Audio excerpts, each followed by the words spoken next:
Coucou YouTube, j'espère que vous allez bien. Je vous retrouve aujourd'hui pour une nouvelle vidéo mariage. On va encore une fois aujourd'hui parler de l'avant-mariage, puisque aujourd'hui je vais vous parler organisation. Donc on est encore une fois dans un format vidéo assez hybride, puisque je vais être en face cam pour vous raconter, vous donner mes conseils et la façon dont je me suis organisée. Mais je vais également vous mettre des photos et des petites vidéos filmées juste avant le mariage et pendant justement ce processus d'organisation. Et j'en ai profité, j'ai lancé une petite foire aux questions sur Instagram pour avoir vraiment des questions qui venaient de vous sur quelles sont les questions que vous vous posez quand on organise un mariage. Donc voilà comment va se construire cette vidéo. Donc je commence justement avec la première question. On m'a demandé combien de temps pour organiser un mariage. Donc là ça va être une réponse très personnelle. D'ailleurs toute l'organisation que je vais vous donner au fur et à mesure de cette vidéo n'est pas à prendre au pied de la lettre. C'est l'organisation que j'ai fait pour mon mariage. C'est le rétro-planning que moi j'ai adopté, mais vraiment chaque mariage est différent. C'est ça ce qui rend aussi l'intérêt d'un mariage. Donc en fait la durée préparative d'un mariage va dépendre d'un mariage à l'autre selon le style de votre mariage, le nombre d'invités, votre budget, etc. Nous, pour vous donner une idée, entre la demande en mariage et le mariage, il s'est écoulé 18 mois, sachant qu'on n'a pas préparé le mariage sur les 18 mois entiers. Donc comme vous l'avez compris, on a commencé les préparatifs du mariage à environ 17 mois avant le mariage. Donc il y a eu tout d'abord la demande en mariage. Je vous ai fait une vidéo consacrée à la demande en mariage. Donc si vous ne l'avez pas vue, je vous la mets dans le petit i, je vous raconte cette demande en mariage et comment j'ai tout fait capoter, puisque normalement mon chéri voulait faire sa demande pendant notre voyage aux États-Unis, notre road trip, et que du coup j'ai tout fait rater. Donc je vous explique tout ça dans la vidéo. Donc vient ensuite après la demande en mariage bien sûr l'annonce aux proches, donc les parents, les frères et sœurs, les amis proches, etc. Et donc quelle est la première étape? On m'a posé la question, par quoi commencer? Quelle est la première étape dans les préparatifs d'un mariage? La première étape, vraiment ça c'est non négociable, la première chose à faire c'est de constituer sa liste d'invités. Alors pourquoi c'est la première chose à faire? Puisque la liste d'invités va jouer sur tous les points suivants de l'organisation de votre mariage. C'est-à-dire que la liste d'invités va jouer sur le budget, le lieu, ce dont vous avez besoin sur le lieu, le thème, etc. Vous avez deux possibilités pour constituer cette liste d'invités, soit vous la faites ensemble, soit comme nous, vous la faites chacun de votre côté, c'est-à-dire que vous faites votre liste avec plusieurs catégories, donc famille, amis, collègues de travail, par exemple amis des parents, etc. Donc toutes ces catégories-là. Et ensuite vous allez venir mettre en commun. Ce que je peux vous conseiller pour constituer votre liste d'invités, c'est vraiment donc d'utiliser ces catégories là, donc famille, amis, etc. et d'utiliser des sous-catégories. C'est-à-dire que dans chaque catégorie, vous allez faire un groupe A, un groupe B et un groupe C. Donc le groupe A c'est vraiment le groupe indispensable à votre mariage. Si une des personnes de ce groupe n'est pas disponible à la date de votre mariage, ça peut vous faire changer la date, voire reporter votre mariage. Le groupe B, ce sont les personnes que vous aimeriez bien qu'elles soient présentes à votre mariage, mais si jamais la personne n'est pas disponible à la date que vous avez définie, cela ne va pas remettre en question votre mariage, vous vous marierez quand même. Et enfin, le groupe C, c'est le groupe des convenances, on va dire. C'est le groupe où on met toutes les personnes qu'on est obligé d'inviter par politesse ou par convention ou peu importe la raison. Mais il y a toujours au mariage des personnes qu'on doit inviter parce que c'est la famille, parce qu'on a invité certains collègues de travail donc il faut inviter les autres, etc. etc.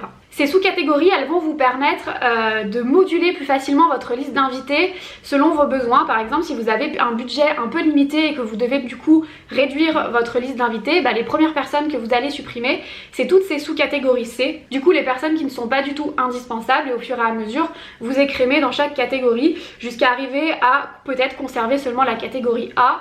Petit conseil que je peux vous donner pour votre liste d'invités, c'est de vous prévoir un support papier où vous dessinez des formes pour vos tables, donc soit rondes, soit rectangulaires selon la forme de vos tables, selon le nombre de personnes aussi que vous allez mettre à chaque table. Et ce que vous pouvez faire, c'est prendre des petits post-it de couleur, écrire le prénom de chaque personne sur ce post-it, par exemple faire un code couleur. Nous on avait un code couleur pour la famille, les amis, etc. Et en fait ça vous permet de constituer votre plan de table plus facilement, donc c'est à dire qu'on pouvait modifier très facilement les tables en juste décollant le post-it et en le collant ailleurs. C'est une astuce qu'on a beaucoup utilisée et j'ai trouvé ça très très pratique, même si on va pas se mentir, le plan de table ça reste quand même une étape qui est compliquée. Ce soir c'était atelier plan de table pour avancer un petit peu parce qu'on a eu des nouvelles réponses. Et bah c'est pas facile hein, franchement. Après avoir défini la liste d'invités, la seconde étape ça va être de définir votre budget puisque encore une fois ça va beaucoup jouer sur le style de votre mariage et sur la suite. Donc il faut tout simplement établir le budget que vous avez de disponible pour votre mariage et ensuite vous allez pouvoir chercher des prestataires, le lieu, etc. en fonction de ce budget. Ensuite, la troisième étape dans la préparation de votre mariage, ce n'est pas la recherche de lieu comme beaucoup pourraient le croire, mais il faut que vous définissiez vos besoins, votre thème et le nombre de jours que va durer votre mariage. Je m'explique. Le thème, ça va être par exemple, alors pas les couleurs, les matériaux que vous allez utiliser, etc. mais le thème général. Est-ce que vous voulez plutôt quelque chose de moderne, quelque chose de romantique, quelque chose de champêtre, quelque chose d'industriel? Il faut définir le thème général de votre mariage pour pouvoir faire des recherches de lieux en fonction. Vous allez aussi devoir définir vos besoins. Est-ce que vous avez besoin d'un espace extérieur pour une cérémonie laïque ou d'un espace intérieur en cas de pluie par exemple? Est-ce que vous avez besoin d'une salle avec une certaine capacité d'accueil de personnes? Est-ce que vous avez besoin qu'il y ait des logements sur place par exemple? Voilà, vous devez faire la liste de tous les besoins que vous avez pour votre mariage. Et enfin, le nombre de jours, c'est comment vous imaginez votre mariage. Donc il y a des personnes qui vont faire leur mariage sur la même journée, donc la mairie le matin, l'après-midi cérémonie religieuse ou laïque, puis la soirée lendemain brunch, donc là ça fait 2 jours. Nous par exemple on a décidé de faire notre mariage sur 4 jours. Vraiment meilleure décision de notre vie, le mariage ça passe tellement vite, donc si on peut l'étendre sur un maximum de journées, autant le faire. Il y a beaucoup de personnes quand j'avais dit sur les réseaux sociaux qu'on se mariait sur 4 jours, qui m'avaient fait la remarque de oui mais tu penses pas à tes invités, peut-être que tes invités ils vont pas être disponibles sur les 4 jours.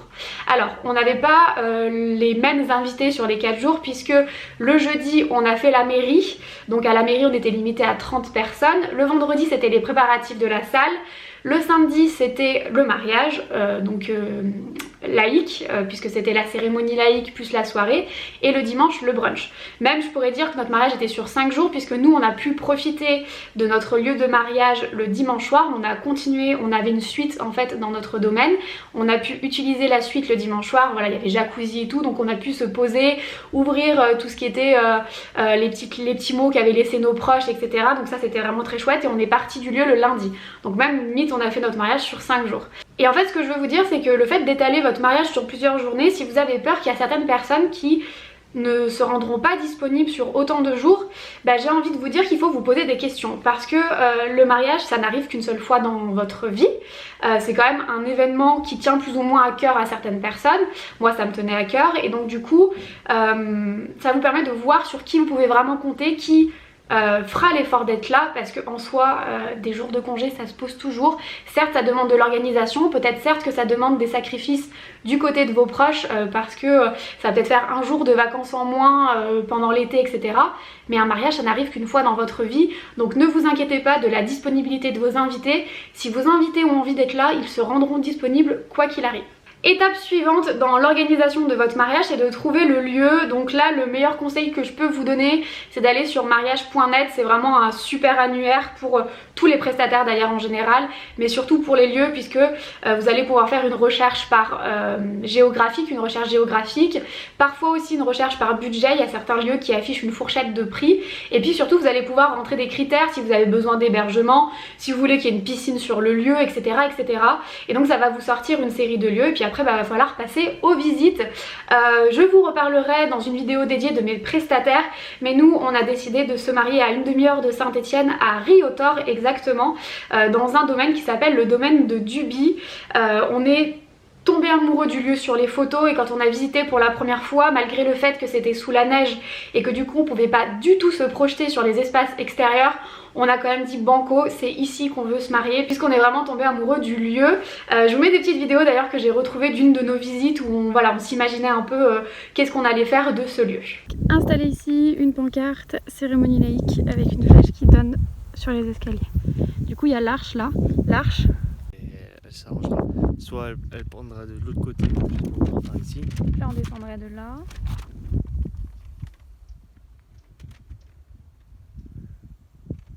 Donc notre salle est là et l'entrée du premier gîte est là. Et enfin, dernière étape dans ce laps de temps entre 12 et 18 mois avant le mariage, il faut fixer bien sûr la date. Donc là encore une fois, il y a deux écoles pour fixer la date. Il y a les personnes qui vont avoir une date précise en tête. Dans ce cas-là, vous devez rechercher votre lieu en fonction de cette date pour la disponibilité. Et puis il y a les personnes comme nous qui avaient une idée à peu près de quand on voulait se marier. On avait une fourchette de dates et en fait on a vu en fonction des disponibilités de notre lieu. Ensuite je passe à la période de temps 12 mois avant le mariage, voire un peu plus. Il y a des personnes qui s'y prennent plus tôt, il y a des personnes qui s'y prennent plus tard. Encore une fois, libre à vous. Nous on a fait ça à peu près 12 mois avant le mariage. C'est la recherche des prestataires. Pour la recherche des prestataires, vous avez plusieurs solutions. Soit vous utilisez des annuaires, encore une fois, tels que mariage.net. Soit alors vous pouvez utiliser Instagram par exemple. Moi j'ai repéré quelques-uns de mes prestataires sur Instagram puisque j'ai suivi pendant une longue période des blogs spécial mariage, des wedding planners aussi. C'est hyper intéressant je trouve de suivre des wedding planners parce qu'elles vous partagent les entreprises avec lesquelles elles travaillent. Donc du coup j'ai repéré quelques personnes comme ça, quelques prestataires sur les réseaux sociaux. Et puis bien sûr vous avez le bouche à oreille. Est-ce que vous avez déjà assisté à un mariage dans le coin où vous voulez vous marier, vous avez adoré une prestation ou etc. Nous par exemple on a choisi de prendre le même traiteur que celui qui avait pris une de mes demoiselles d'honneur à son propre mariage parce qu'on savait que la nourriture était excellente et que en plus elle nous en avait dit que des bonnes choses. Donc le bouche à oreille aussi ça marche extrêmement bien. Pour les prestataires aussi, ne négligez pas les salons. Alors il y a de tout dans les salons, il y a du bon et du mauvais clairement, mais je trouve que ça fait partie aussi de l'expérience de l'organisation du mariage, aller faire des salons. Alors en ce moment malheureusement ce conseil il est un peu compliqué à appliquer et je suis de tout cœur avec les mariés des prochains mois et années. Alors pas années, j'espère quand même que ce sera terminé avant ça, mais c'est vrai qu'en ce moment il n'y a plus du tout de salon du mariage.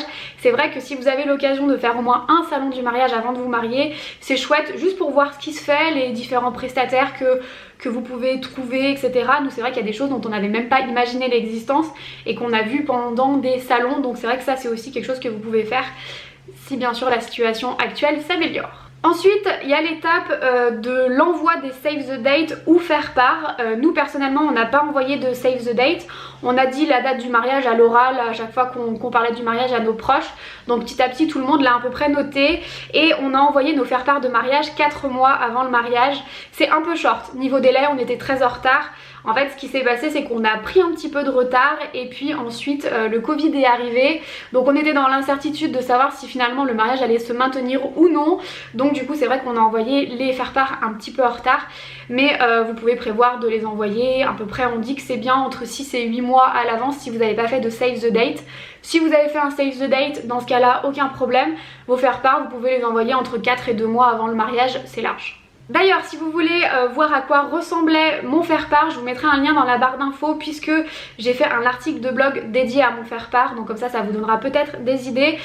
Nos faire-part venaient du site Cotton Bird, mais je vous montre aussi 2-3 do it yourself pour pouvoir le reproduire à la maison avec un petit peu de main d'œuvre.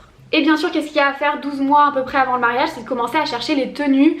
Donc c'est-à-dire chercher la robe de mariée, les chaussures, les accessoires, les robes des demoiselles d'honneur, etc., etc.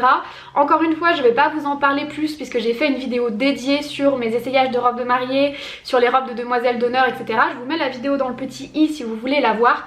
Je vous explique tout dans cette vidéo. Alors on continue dans mon planning qui se resserre petit à petit. On passe pour la période de 6 à 4 mois à peu près avant le mariage. Donc 6 à 4 mois avant le mariage, il va falloir commencer à se pencher sur la décoration. Alors je sais qu'il y a des mariés, j'en ai d'ailleurs dans mon entourage et j'étais un peu comme ça aussi et je me suis vite laissée déborder, qui vont directement commencer par la décoration. Donc ce que vous pouvez faire c'est que vous pouvez au fur et à mesure vous faire une liste de ce dont vous avez besoin pour votre décoration ou des do it yourself que vous voulez faire pour votre décoration. Et puis selon le nombre de tâches qu'il y a à faire, prévoir un petit planning pour pouvoir être large dans vos préparatifs. Personnellement on s'est attaqué au do it yourself un peu tard, on s'y est mis l'été avant le mariage, donc 2-3 mois avant le mariage, et on a dû sacrifier quelques décorations qu'on avait prévues au passage. Voilà, on pense qu'on a toujours le temps de faire plein de choses et finalement on se retrouve un mois avant le mariage et il nous reste plein de trucs à faire. Donc si j'ai un conseil, faites-vous un petit rétro planning et appliquez-le parce que nous on a beau eu le faire, on l'a pas finalement appliqué, on s'est laissé déborder par le Covid, la situation, etc. Et donc c'est vrai que tout ce qui est do it yourself, on s'y est pris un peu tard. On m'a posé la question de l'organisation des prestataires, donc là je vais en parler justement, puisque moi, alors ça c'est quelque chose que j'ai fait dès le début du mariage et que j'ai rempli au fur et à mesure, mais vous pouvez le prévoir de le faire 6 à 4 mois avant le mariage, c'est de faire des listes de tâches. Donc en fait ce que j'ai fait tout simplement, c'est que j'ai fait des petits dossiers, je pense que je vous mettrai de toute façon à l'écran des petits visuels de ce dossier. Donc en fait j'ai fait un petit dossier que j'ai donné aux témoins, aux demoiselles d'honneur, aux parents, frères et sœurs et aux prestataires, où en fait je détaille tout le mariage, donc c'est-à-dire l'ambiance du mariage, les tenues, vraiment c'est une présentation complète de notre mariage pour que vraiment tout le monde ait en tête ce qu'on imaginait nous de notre côté, la décoration, etc. Et également des plannings heure par heure de chaque journée, étant donné qu'on se mariait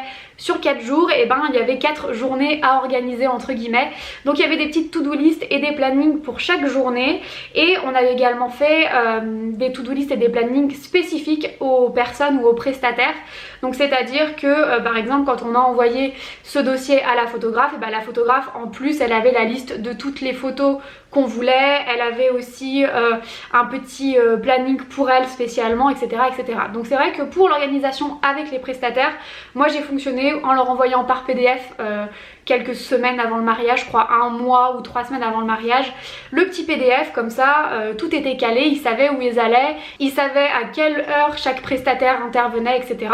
Et au moins c'était beaucoup plus fluide. Alors ça n'empêche pas les soucis, ça n'empêche pas le jour J d'avoir des modifications, mais au moins ça limite la casse. Et pour compléter cette liste de tâches, on a fait une petite réunion, donc c'était au mois de juin, donc 3-4 mois avant le mariage, avec témoins, demoiselles d'honneur, frères et sœurs, parents, pour justement leur présenter ce petit dossier, pas leur donner et leur dire allez tenez.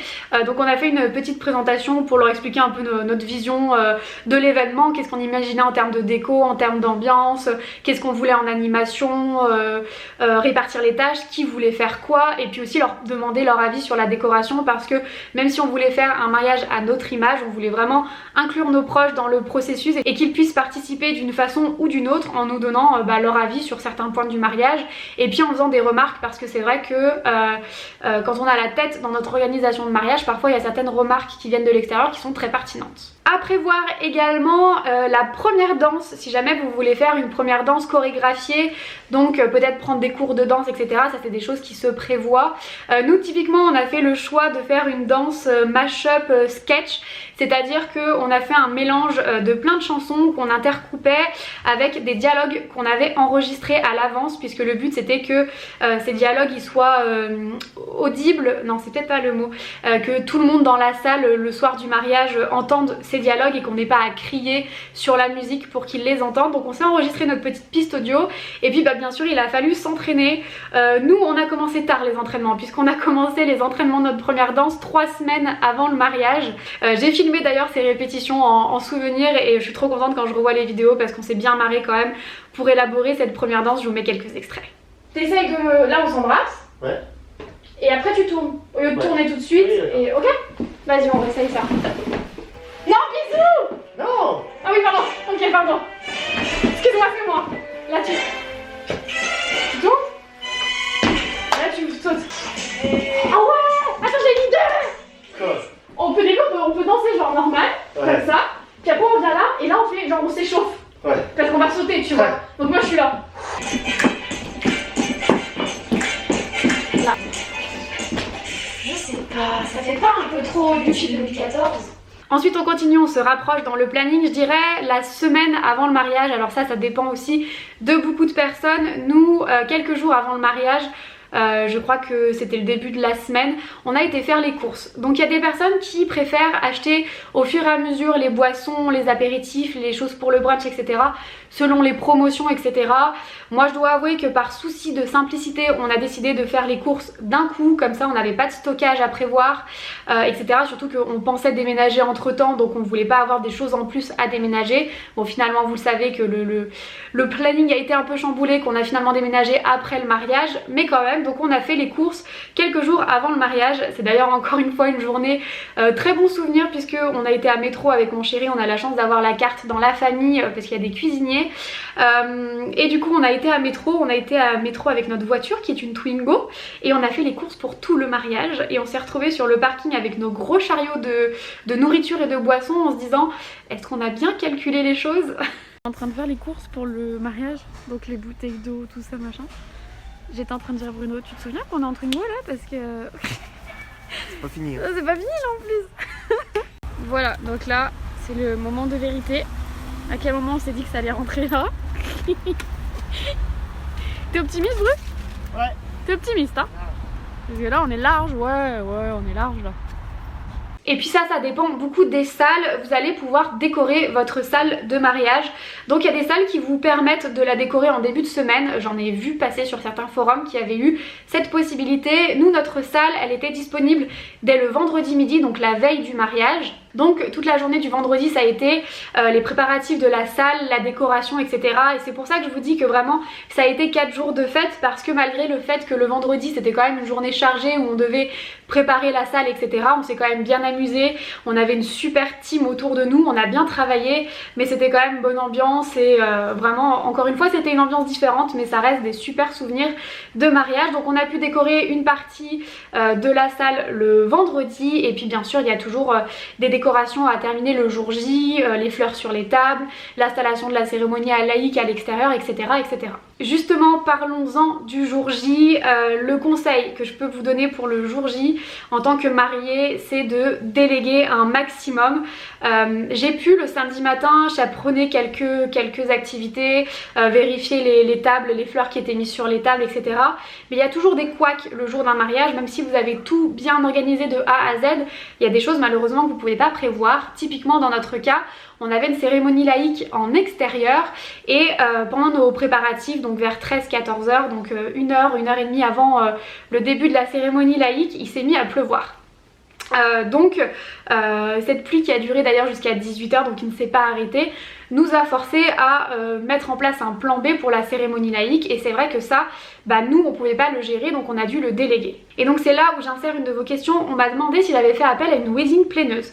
Je n'ai pas fait appel à une wedding planeuse, puisque pour moi la partie organisation du mariage, ça me donnait autant envie que le jour du mariage, parce que moi j'adore organiser des événements, j'adore prévoir la décoration, etc., les do it yourself, enfin tout me plaisait dans l'organisation du mariage. Donc je voulais vraiment pas déléguer cette partie là et je voulais le faire moi-même. Cependant, si c'était à refaire aujourd'hui, je prendrais une wedding planeuse pour le jour J. Ça existe, il y a des prestations de wedding planner qui ne vous suivent pas pendant vos préparatifs de mariage, mais qui vous suivent le jour J, parce que j'ai pu déléguer beaucoup de tâches le jour du mariage, parce que je me suis appuyée sur ma team, donc ma témoin en priorité et mes demoiselles d'honneur, nos parents, nos frères et sœurs bien sûr. Mais du coup ces personnes-là à qui on a délégué, elles ont moins profité du mariage forcément, puisqu'elles avaient plein de choses à gérer en même temps, et du coup elles n'ont pas pu profiter comme des invités lambda.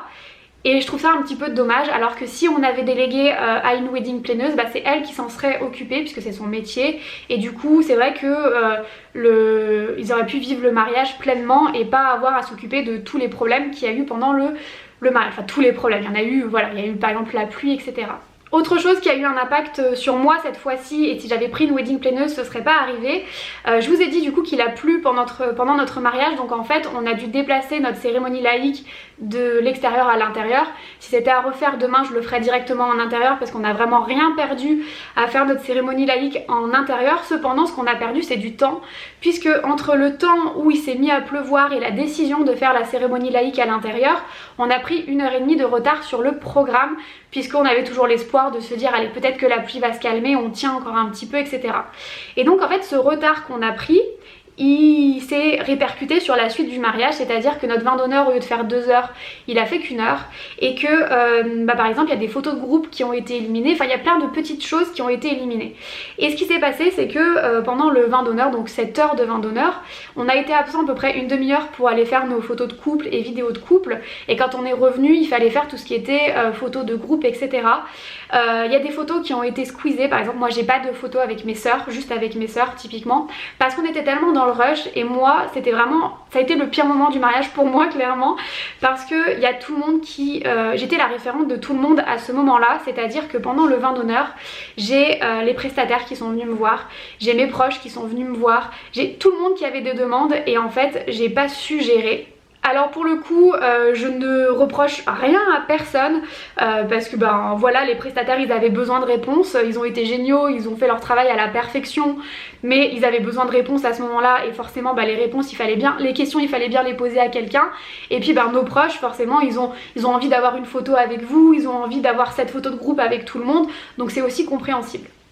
Mais ce qui s'est passé c'est que voilà, j'ai mon DJ qui est venu me demander si on voulait des feux d'artifice pour l'entrée de la salle, j'ai ma photographe qui m'a demandé si on pouvait enlever les barnums qui avaient été installés pour le vin d'honneur parce qu'il pleuvait plus et que du coup c'était moche sur les photos, donc moi j'ai dû trouver la traiteur pour lui demander, mais quand on est revenu de nos photos de couple, les barnums ils n'avaient pas été enlevés, donc il y avait encore toutes ces tentes au niveau du vin d'honneur, donc j'ai dû retrouver mon traiteur et en même temps je devais faire les photos de groupe, etc. Trop de pression d'un coup et moi ma façon de répondre à la pression c'est que je me suis mise à pleurer tout simplement. Donc c'est vrai que cette partie là du vin d'honneur à refaire elle aurait pu complètement être différente si j'avais eu une wedding planneuse du coup qui s'occupait de tout ça, et c'est vrai que quand on me connaît bien il y a certaines photos de groupe où on sait exactement que sur cette photo là je ne vais pas bien et que je venais de pleurer parce que ça se voit, donc voilà, mais c'est un peu les anecdotes du mariage, il y a toujours des choses comme ça qui se passent, que voulez-vous. Donc voilà pour l'organisation générale du mariage. Je voulais répondre encore à 2-3 questions qu'on m'a posées dans la foire aux questions que je trouvais intéressantes. Donc on m'a demandé quelle partie du mariage j'ai préféré organiser. Donc comme je le disais juste avant, c'est vrai que toute la partie organisation, donc les 18 mois qui ont précédé le mariage, c'est un temps que j'ai adoré puisque toutes les étapes, y a rien que j'ai trouvé pénible à faire, si ce n'est peut-être le traitement des mails avec les prestataires, ça c'est un peu lourd à suivre. Mais sinon j'ai vraiment aimé toutes les étapes d'organisation du mariage.